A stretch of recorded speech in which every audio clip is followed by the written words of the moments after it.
topic, but because my video got demonetized, which I expected, I used a lot of different people's videos. I knew that was potentially gonna happen. Well, I'm just gonna be real quick and continue this because I feel so strongly that when Trump takes the presidential seat, it's gonna be a change and a shift in the tone of America, maybe all around the world, because you got these people who are white. I'm sorry, but they're white supremacists are that won the election. So I want to talk about history. I'm learning, and I want you to learn too.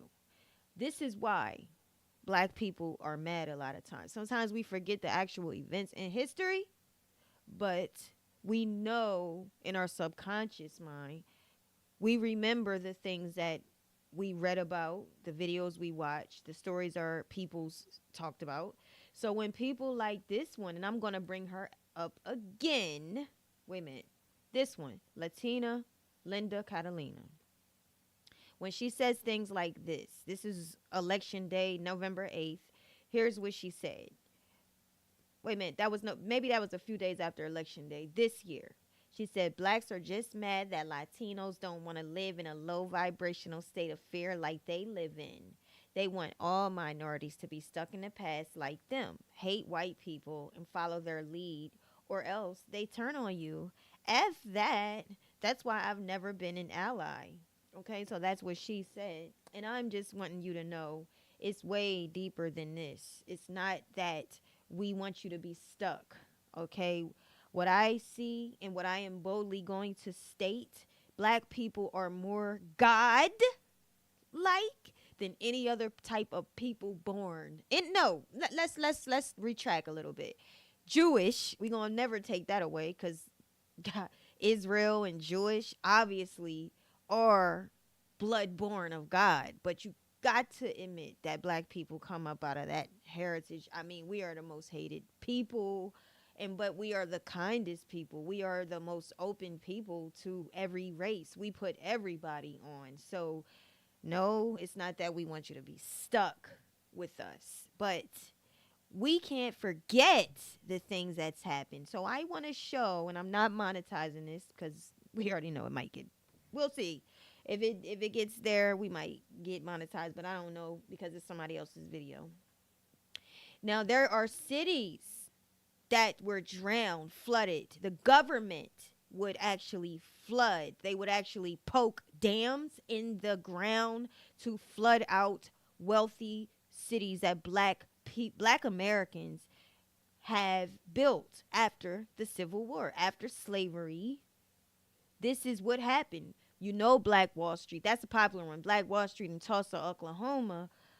We celebrate now Juneteenth, which people call that stupid and all that. They did downgrade and disgrade or whatever you want to call it, Juneteenth. But we just give that day a moment in history every year now, ever since George Floyd.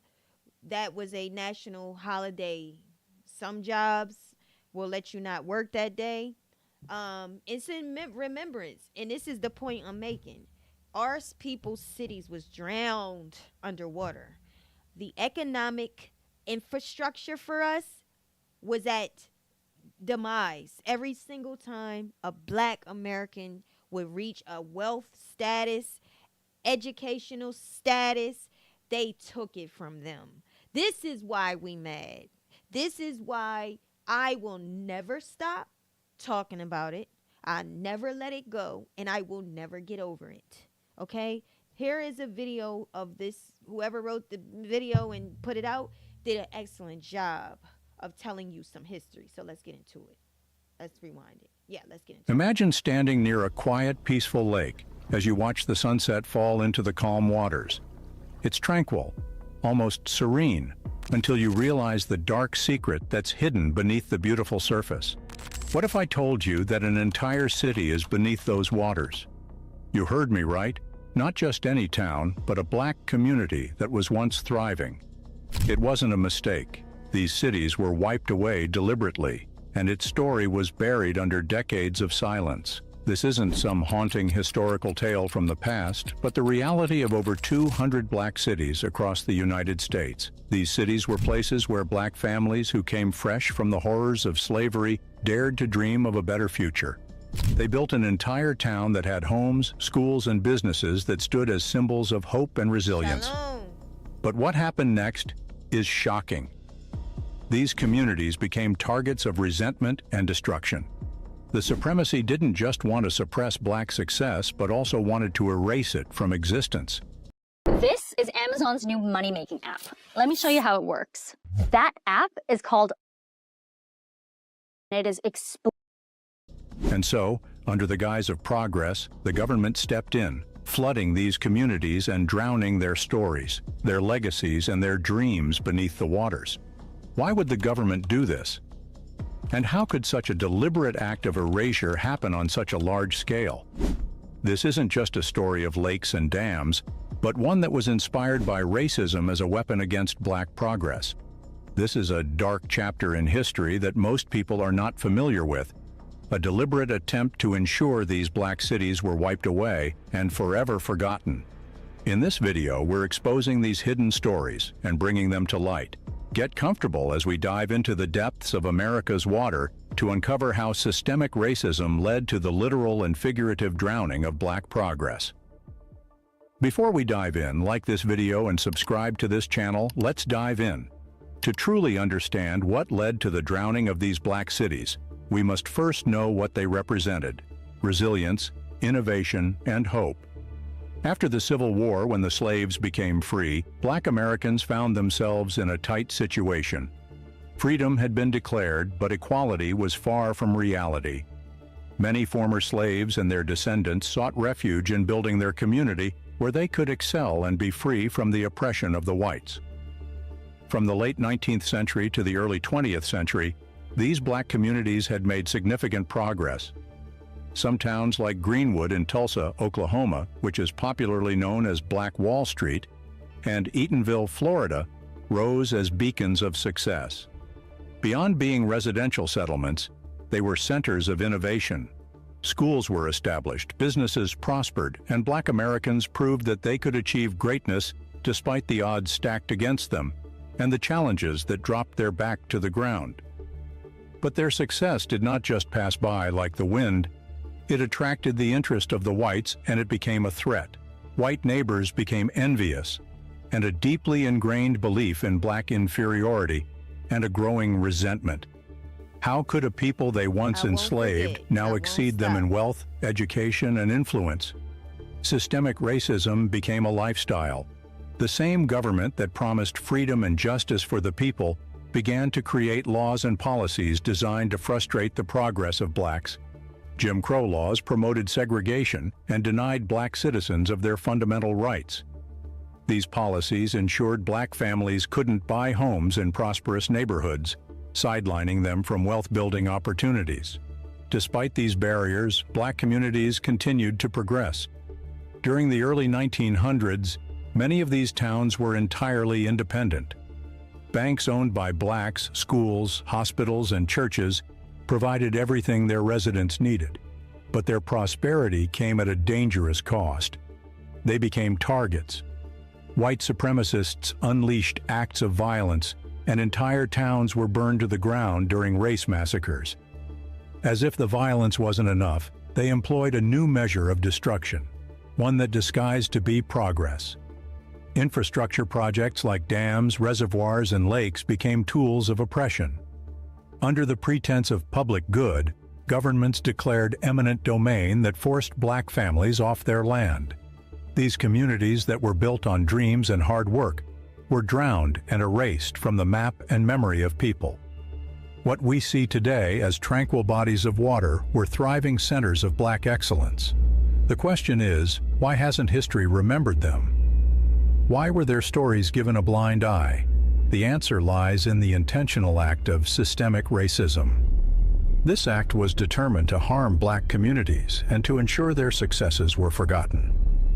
These cities weren't just towns, they were legacies that, despite being buried underwater, demand to rise again. The conscious drowning of black cities across the United States wasn't just a historic accident, but a calculated act of systemic oppression. The government used eminent domain laws and infrastructure projects as cover to carry out a campaign that would erase thriving black communities and replace them with lakes, reservoirs, and dams. Under these calm waters are the physical remnants of homes and businesses, and also the buried legacies and stories of black resilience and progress. During the early 20th century, as the country grew, large-scale infrastructure projects became crucial to meet the demands for electricity, water, and flood control. The government used eminent domain with a claim of private property for public use as a tool to seize land. However, black communities were disproportionately targeted, with almost no regard for their rights or any form of compensation. These projects weren't just about utility, they served a dual purpose. Under the guise of progress, black communities were brought down to nothing, and their lands were often deemed expendable. In reality, these projects became a strategy to dismantle the economic and social backbone of thriving black cities. An infamous example of a drowned black city is Oscarville, Georgia, beneath Lake Lanier. During the early 1900s, Oscarville was an active black community in Forsyth County, Georgia. It had a good number of schools, churches, and farms that were established by industrious black families. But racial violence changed the The Ticket to Work program is a government-funded program providing very powerful incentives to Social Security disability whole narrative. In 1912, after baseless accusations against black residents, white mobs forced almost the entire black population out of the county. They went as far as seizing their lands, and by the 1950s, the government flooded the area to create Lake Lanier. Today, the lake is a popular recreation site, but only a few visitors know it sits in a community that was destroyed by racial hatred. Another city is Boynton, Alabama. Boynton was another thriving black residential settlement that provided economic independence and a sense of community to its residents. In the mid-20th century, it was drowned to create the Walter F. George Reservoir. The families displaced by this project received little compensation, and their historic legacy was swallowed by the rising waters. Another city you didn't know about is the Tennessee Valley. During the New Deal era, the Tennessee Valley Authority, TVA, was tasked with building dams and reservoirs to provide electricity and flood control. Although the projects benefited many, black communities were often given up in the process. Thousands of black families were displaced, their homes and towns flooded, while white landowners were more likely to receive fair compensation. Let me just pause. Just pay attention. Every time black Americans had a form of wealth and promise for future generations, the government would target them and destroy everything, period. So again, stay woke. And remember that word woke is the same word that Trump, Pete Hegseth, who he's trying to appoint to be over the military, I forget, I think it's the defense secretary, or he wants that, but he's giving that guy the position to be over the military. Pete Hegseth promoted his campaign. He promoted himself on TV. He's a Fox News host. He's been promoting, saying he wants to fire the general of the military. The head general of the military is a black man. This is a 20-plus year military man who has been in office for 20-plus years. Again, it's another form of every time we reach a status and we have an ability to create generational wealth and health, for some reason, someone in government, Trump is appointing people that want to dismantle them, if you get what I'm saying. All right, back to the video.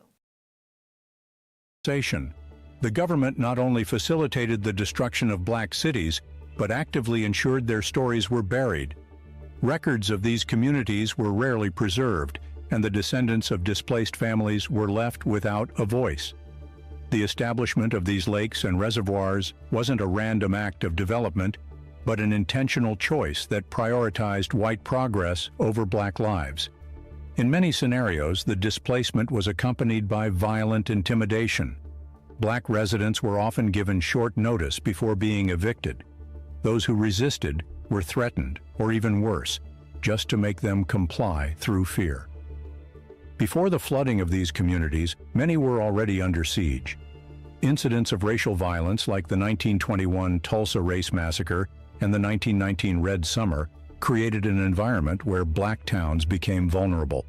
These communities that were once devastated by violence became easy targets for so-called progress. And I keep telling you, pay attention to the atmosphere when Trump is in president. Now we don't only have the rest of them coming for black people, white people. You know, there's some good white people. I hate to do this. But not only them, but now we have some Latino people who want to make it clear they don't want to identify with you. They don't want to identify, or they don't respect you. They identify as white. That is, and they want you to get over it. Okay? But they just said the atmosphere. They created fear. And that is exactly what is happening today. That is the tone changes. Remember last time Trump was president, you saw more police brutality to black people. People that wasn't bothering nobody. I mean, even if it was petty like George Floyd, they try to say to this day, George Floyd died of heart complications due to fentanyl, drugs, dope. But in the reality was you saw him on camera at the store moments before that cop ever encountered him. He was laughing and joking, walking, living, breathing. He was fine until that white racist cop encountered him, put his knee on his neck to choke and restrict his airways. Now, again, the systemic racism that we are still dealing with is trying to calculate and put together a blame and try to take the blame off of the man that did it, that caused the man to die, that cop. So just, you know what I mean, just never let them lie to you. The drowning of black cities is one of the earliest examples of environmental racism. White communities were often spared or adequately compensated, while black towns were disproportionately chosen for displacement. This pattern echoes today in scenarios where black neighborhoods are subjected to harmful environmental policies and projects, when over 200 black cities were drowned. Policies. That's how you get to enslave people. You get your people in the office, the people that makes the laws, the people that predominantly makes the decision. Now you got Republicans in the House who can make the decision to implement policies, laws, and because they take over their governors, most times you see nothing but white governors. You don't really see black governors. You might see black mayors, but you don't really see black governors. So they can get those seats and they can make those laws. They introduce those laws that will keep you down. That's how the systemic system of racism works. Get the office so that you can make the laws, become the majority, so that your vote will rule over the Democrats or rule over everybody else, and you can have these laws. Like I keep showing y'all, I'm not playing with y'all, and I'm almost done. This is it right here. Get rid of the policies. Number one, repeal the civil rights. Get rid of the policies. First of all, you got to get them in the office. That's why Trump pushing so hard for all these people that he's pushing. Pete Hegseth. He wanted Matt Gaetz to be the attorney general. He wanted Tulsi Gabbard to be over whatever she's over, but they don't want her to get that position that Trump wants her to get because of her affiliation with Russia. She admires Russian leader what's his name? Putin. God, Lord. So she admires him, and this is why the people are saying this is not a good, even white people, everybody's like, no, this is not a good idea. Why would you put her in a high position to make decisions if this girl is over there talking to the enemy? She's admiring the enemy. But Trump admires Hitler. Trump admires the enemy too. In my opinion, I feel like black people should be cool with Jewish people. Black people should, and Jewish people should also be cool with black people. I think that because we are the most oppressed people, I feel that we should definitely come together in some type of way, form. But that's another subject. But this is the system here.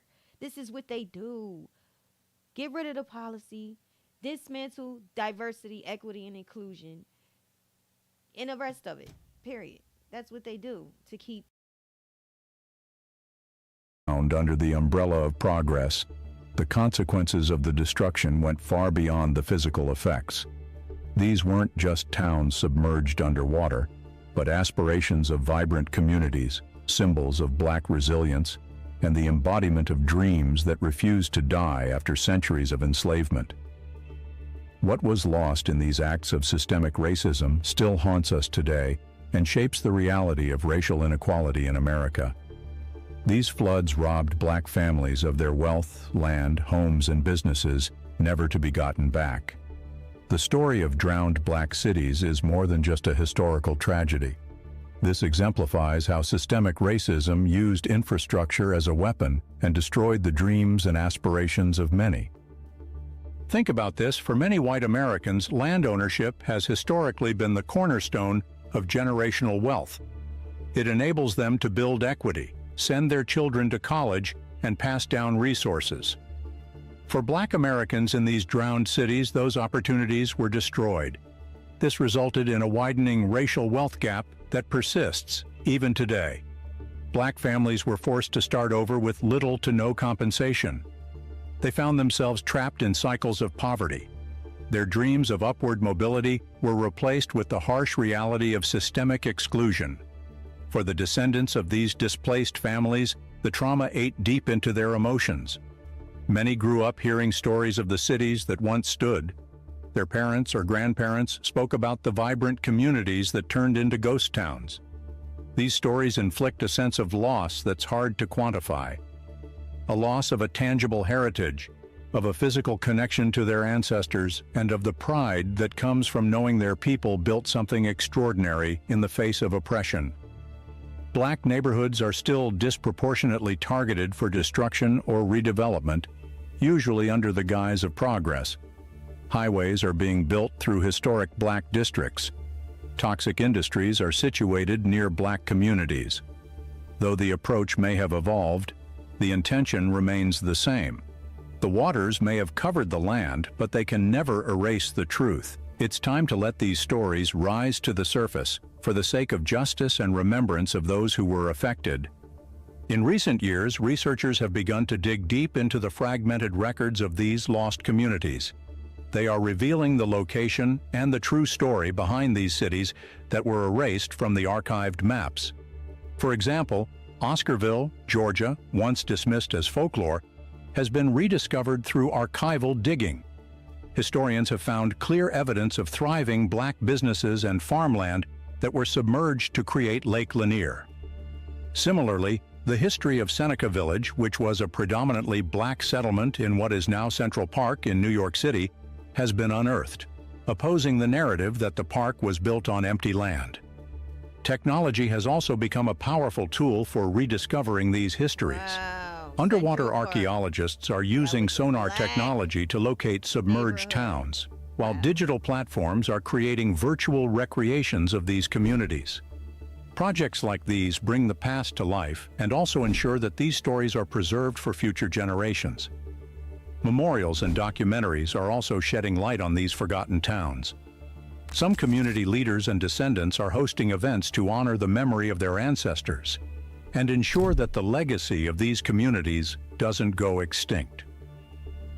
We all have a role to play in rediscovering these truths. It starts with education, learning about the history that has been intentionally hidden, and sharing these stories with others.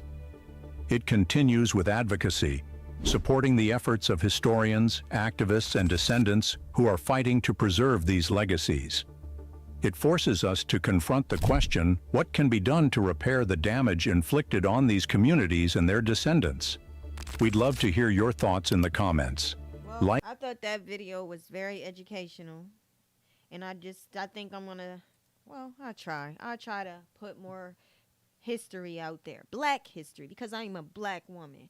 And here's my issue with the Latina community. I never really had no issue with no Latino community. My issue is y'all come over here. This is not even your, like, it's not like we migrated here as a people. It's not like we illegally came across the borders. We were stolen and brought here. But that's not the reality for Hispanic. That's not your reality. Y'all migrated here. You don't have a right to talk to us in our face and tell us to get over it and move on. So here is what somebody said to this Linda girl. And this, I believe, this is Uncle Daddy, William, and Angie. Angie to me appears to be, she could be Puerto Rican, or she could be one of the Hispanic type of ethnics, or whatever you call it. She said, projection. Black Americans do not hate us. They hate how we play like advocates, then stab them in the back every chance we get when it's time to enact policies to help them. The results of how Latinos voted just a couple days ago prove that. Don't play victim now. Just pack your bags and enjoy the results of your stupidity. And Linda was saying, I'm glad Latinos are seeing how much Black Americans hate us. This is why I guess Angie responded. And then Uncle Daddy, he just posted, sure, friend. I don't know. That let's just read what he posted. So Latina Linda Catalina said, I'm glad Latinos are seeing how much Black Americans hate us. And he said, sure, friend. And then he posted mass deportation, the picture here. You see it. Like I said, y'all, I'm about to go to work, but I just wanted to come and give some history, show a video. Let's recap, because I ain't going to remember all this. You're probably not either. Tulsa, Oklahoma was a thriving Black city, a town in Oklahoma. Black Wall Street is what they called it. They went through a whole massacre due to racism, due to hate, resentment, jealousy. They hated to see that Black people, how can they get out of slavery? How can they come from slavery? We denied them of reading books. We didn't allow them to learn. We tore their schools down. We burned their schools down. When they went to church, we burned them down. We beat them. We did the worst to them. And yet they still thrive. They still get these banks. They still build these homes. We didn't give them loans, because guess what? The policies that these people created, for lack of, I don't know a better word, the policies that these people created, these white races, they created policies that would not give Black people fair housing. Therefore, after that, there was a Fair Housing Act that was passed, and that is why a lot of Black people was able to then buy homes and get homes in maybe white neighborhoods. Personally, I don't need no home in a white neighborhood. I'm okay with living in a diverse neighborhood. Personally, I don't want to live in why would I want to go in a predominantly white neighborhood? I don't. I would prefer to live where I see some Black, some others, white, some Spanish, some Indian. I feel safer for my suburban area rather than just be all Black or all white. No, I'm not interested in that. But that's what the people wanted. So one thing I do want to say I admire about my people is that we fight for a cause. They say we don't stick together, but we kind of do. When it's time, we really do. We do come together. And you know what? We got to stop listening to the whispers. Like, Black Lives Matter was really big, and it really did. Everybody all over the world, they followed behind Black Lives Matter, and they protested. And this is how we force change. The Bible says the kingdom of heaven suffers violence, and the violent take it by force. So we do take it by force. And that's what I appreciate about our people. I just hope that whoever is hearing I See Israel, One of my faves, always supporting me. I appreciate. Um, I just hope that y'all learn from that. There's other places in Georgia. I don't remember the city. We gotta go over these things more than one time. We have to read more books, get our history. But in Georgia, they was thriving, and now they're under the waters. Now that town is under the waters. The black wealthy town they built from the ground up, now under waters. Central Park, I didn't know that. Central Park is now known due to Central Park 5, who Trump called them racist and wanted them to get the death penalty, even though they was their charges was dropped. They was, what is the word? They was presumed innocent. They ended up being innocent, and they served time because that white woman had accused them of R-wording her, when really she was wrong about that. Now, I don't necessarily fault her. Maybe she really thought they did it.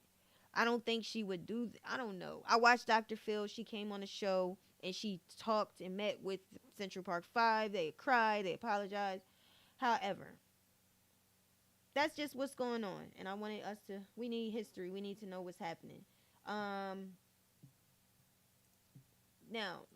when we talk about Trump, since we on it, let's talk about him and the reparations, that restitution, he calls it. Let's talk about him and what he said about anybody getting some kind of restitution, if we can find it on a whim. Yeah, here it is. Let's find them. So today, Let's hear what Trump was running on. And this is why Latinos voted for him, I believe. And whites. Listen. I'm announcing that for the first time under my administration, we will be seizing the assets of the criminal gangs and drug cartels. And we will use those assets to create a compensation fund to provide restitution for the victims of migrant crime, and the government will help in the restoration. The government will help in the restitution, but something has to be done, and we're gonna get it done. So there's restitution. Easy, he said. Well, he says it. Who knows if he'll keep his word. But the fact that he is wanting to give restitution so easily, but yet all those cities and towns that went under due to racist, hateful, jealous, oh gosh, I'm trying not to cuss. The fact that they went under, and he's so easily saying he's giving reparations to people who was as a result suffered as a result. And he only talking about Lakeland Riley, who was, this is sad, a young woman who was in college. She had to be in her early 20s, white woman, who was attacked and R-worded, or attempted R-worded, by a migrant, somebody from another, South America, I believe, from another country, a Hispanic person attacked and almost R-worded her. She was a white person. So this is why I believe Trump is really going hard on deporting, because the girl was white. Yisrael says, you did great. Let them cry a river. Thank you, Yisrael. I be trying, you know. I'm just, let them cry a river. Yeah, I'm trying to give them education, educate them the way I know how to, let them know why we continue to talk about these things. I love to bring up Jasmine when she got on the white dude who is a Republican, who was trying to say that white people are oppressed, y'all. Here's what Jasmine said. The reason that my See, I didn't prepare for anything, so I wish I had the other video where Chip Roy, I believe, who is a Republican, was saying that white people are oppressed.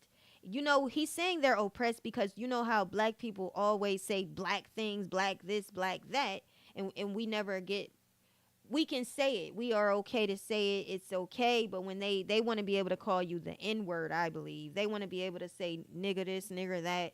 They want to be able to be hateful towards you, and it be okay because we keep bringing up black problems. But here's what Jasmine Crockett said in response to the crybabies that was wanting to, they want to be treated as if they're oppressed. Look. colleagues wanted to make sure you understood the same Black history your side of the aisle wants to delete out of classrooms is because you can then misuse words like oppression. There has been no oppression for the white man in this country. You tell me which white men were dragged out of their homes. You tell me which one of them got dragged all the way across an ocean and told that you are gonna go and work. We are going to steal your wives. We are going to rape your wives. That didn't happen. That is oppression. We didn't ask to be here. We not the same migrants that y'all constantly come up against. We didn't run away from home. We were stolen. So yeah, we are going to sit here and be offended when you want to sit here and act like, and don't let it escape you that it is white men on this side of the aisle telling us, people of color on this side of the aisle, that y'all are the ones being oppressed, that y'all are the ones that are being harmed. That's not the definition of oppression. You tell me the prolonged, cruel, or unjust treatment that you've had, and we can have a conversation. I love it. She is called for such a time as now. I'm telling y'all, Jasmine Crockett, she's our hero. She's a Democrat and she sits in a Congress, Capitol Hill Congress. And not only that, she is a civil rights lawyer. Why is this important? Because I told you, if you don't know, that Republicans are on a whole nother agenda with Project 2025, a 900 plus page book where it's a group of people from the Heritage Foundation who are racist people, who are against Black progress, Black people, Black infrastructure, Black wealth, that these people have written a whole book, playbook, where they want to they're asking Trump to implement their ideas. One of their ideas is, and that's why I made that little map up, and I'm going to show y'all before I go. Wait, damn. Trying to talk and do something at the same time. So one of their ideas is to repeal. They use the word repeal civil rights. They want to take away the civil rights. That's how I see it. Why the hell are you messing with our civil rights? Why? Like, I don't get that. I don't understand. It's no good faith to take away somebody's civil rights. Remember, civil rights is not a privilege. It's not that we have Black privilege civil rights. It is a right. It is laws that help us to be equal. It's not even about us being more than. It's about us getting equal in restitution. Give us what we deserve, okay? So let's go to this. Matter of fact, I did show it before, but we're going to show it again because some of you may rewatch this video and didn't see it. Project 2025, they're trying to implement this playbook and give to Trump. Trump said he does not know, he had nothing to do with Project 2025, and that he said I will work with it. He said it's some good ideas, but this is the thing. Trump has already, so in the Republican House, there has already been people, authors of that book. They're already interviewing.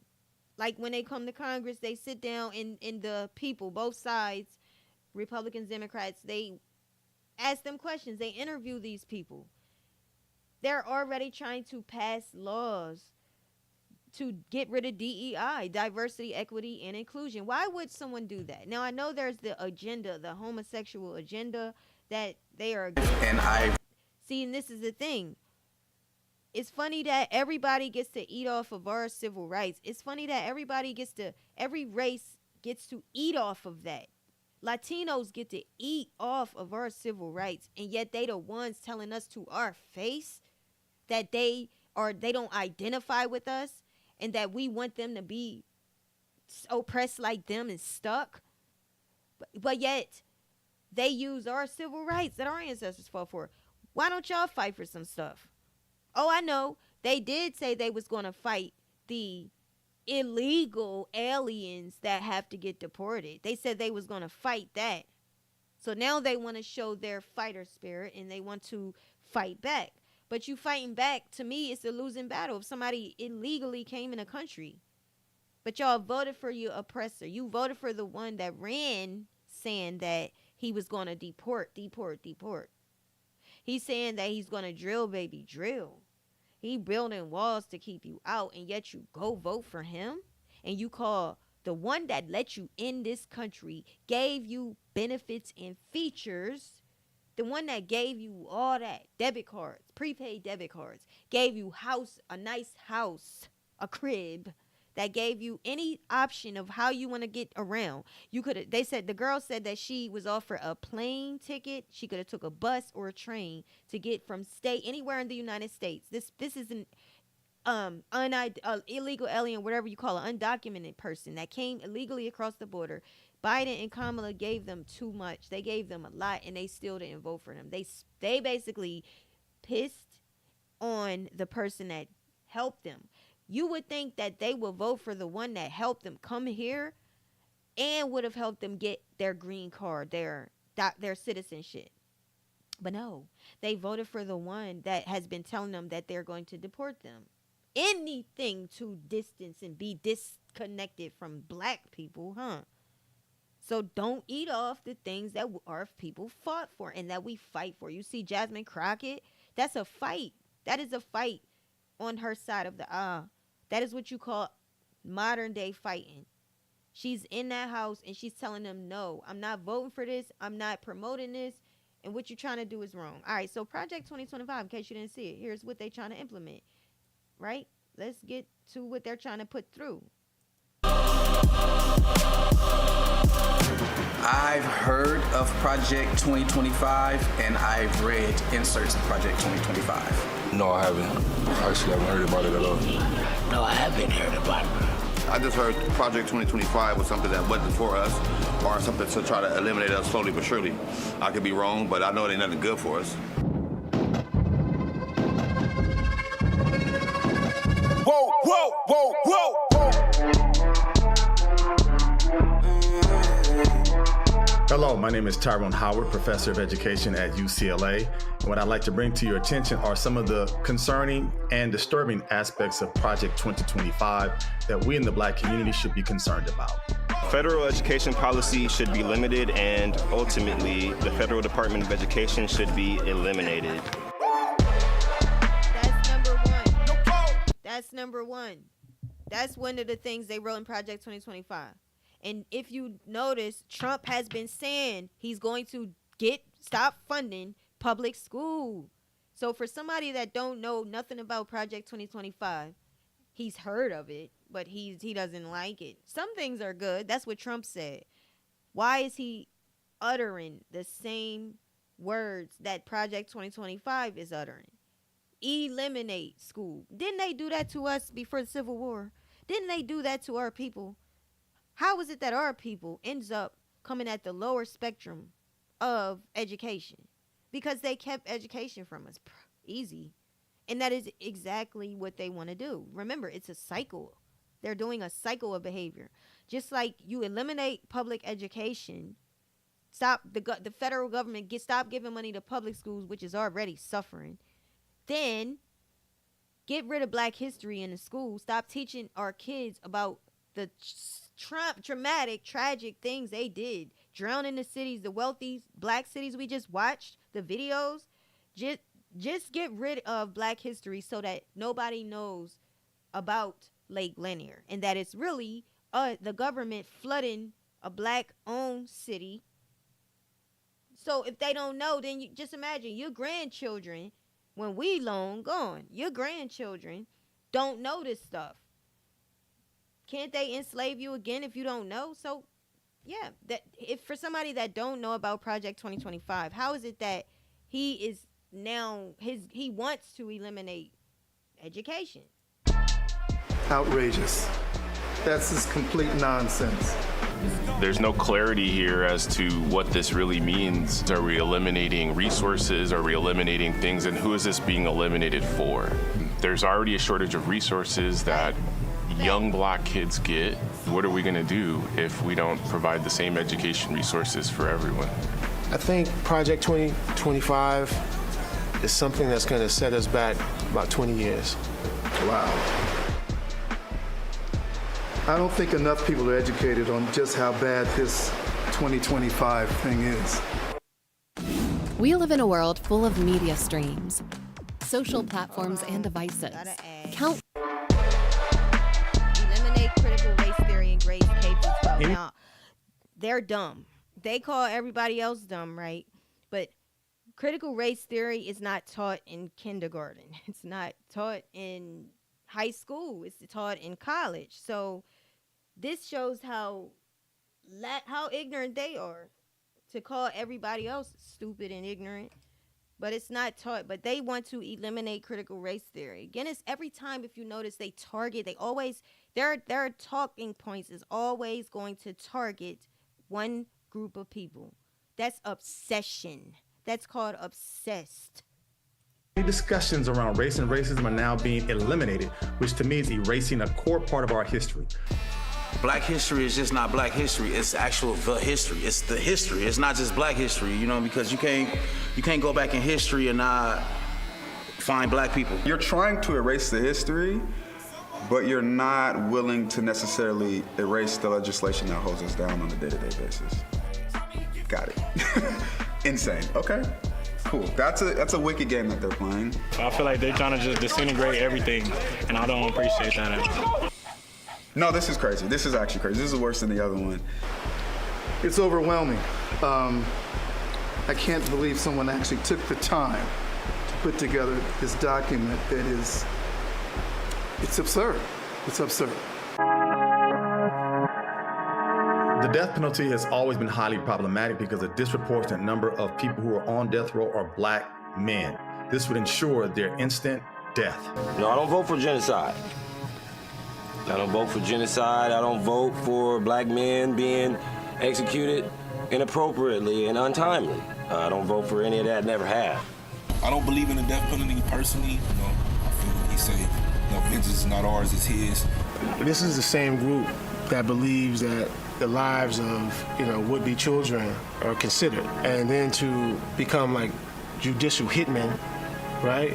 It's like, it's crazy because you can't use the same God for both of them. We have a lot of individuals who are obviously doing, time in prison and our jail systems without having gone through the proper channels of being allowed a, proper due process. What it does really is just let black men know that we're not respected. We're still not looked at as human. This is still like an extermination. I think the only thing that really scares me about this is the conservative administration should do everything possible to obtain the finality for the 44 prisoners currently on death row.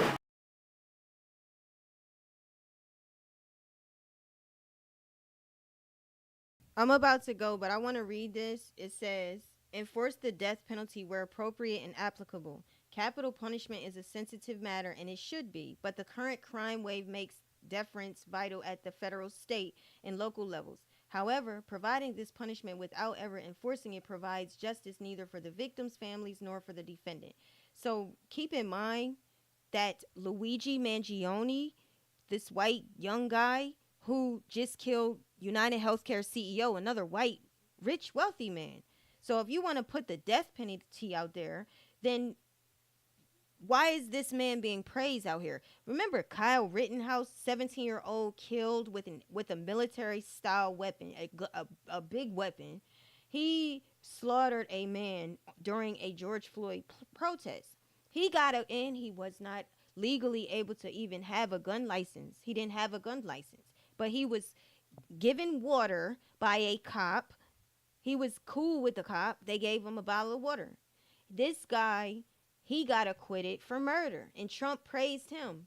Up to this day, Daniel Penny in New York City, who had put a black man who was a Michael Jackson impersonator in subway in New York City on a train, and put him in a headlock, killed him. He just got acquitted, and he just got invited to go to an NFL game with Trump, Vance, and Elon Musk.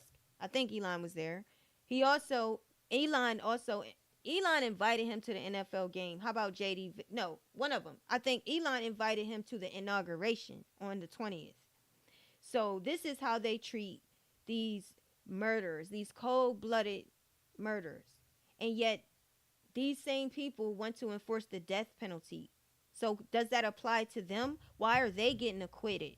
When you feel so strongly about what you're talking about, and yet you want to enforce the death penalty. But when it comes to Kyle Rittenhouse, Trump is speaking kind words about him, who killed a man in cold blood at a protest, an unarmed man, and then he is taking another man who killed a black man on a subway, a man who had mental challenges. The people were screaming, okay, he's subdued, let him go, let him up. And he did not let him up. He held his neck so tight and killed him. All right, but y'all, we're gonna get back to it. I like this conversation. Thank y'all for tuning in. Please